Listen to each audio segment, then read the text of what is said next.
Kate and Michelle often went to Ragamuffins in Camberley. It's a popular nightclub in an indoor shopping precinct. This Saturday they arrived there shortly before 9 o'clock. They'd arranged to meet some other friends there. Thanks, Scott. I want to go and dance, though. Come on, Michelle, come and dance. Come on. There's hardly anyone down there. Don't worry about it. Come on, come dance. Several people at the club noticed a man in his mid-20s standing alone at one end of the dance floor. He was dressed entirely in black, and he stood staring silently at the dancers throughout the night. Who was he? During the evening, Kate met a former boyfriend, Metin. They'd ended their relationship some 6 months ago, but Kate was still very fond of him. Mine. It's just up the top there, Sunday. Is he still with Dawn? Yeah, it's boys' night out, isn't it? So. Can I have a word with you? Yeah. As closing time approached, the lone man was still standing in the same place. There were 516 people at Ragamuffins that night. Police have spoken to all except 33 of them. If one of those is you, we need to hear from you.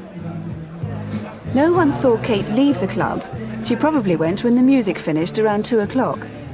Assuming she'd left with Metin, her friends didn't worry about her. In fact, he'd left before her. Police believe she went outside searching for him.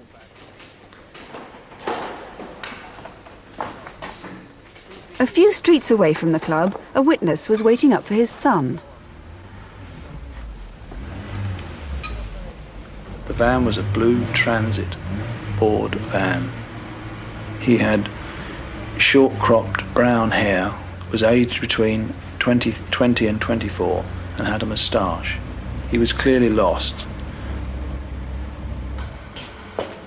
Back at the precinct, Kate had returned to Ragamuffins. She seemed to be looking for someone. She was clearly upset.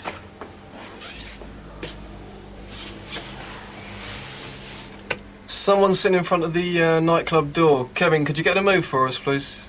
Could you also inform the young lady that it's 2:30 and we've got to lock the doors as well? As soon as I saw her, I realised it was the young lady they were talking about on the radio. I was waiting to lock up, and she was one of the last to leave. I asked her to use the automatic doors, but she walked straight past, and I had to unlock the door to let her out. You got a cigarette, please? Yes.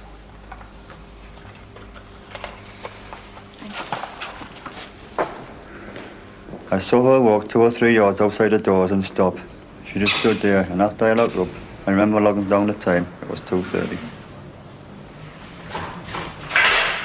It's always busy outside the precinct as Ragamuffins turns out, but within half an hour or so, the area is almost deserted. One of the few people still around was an acquaintance of Kate's, Philip Williams. I could see Kate was on her own, and she was obviously upset.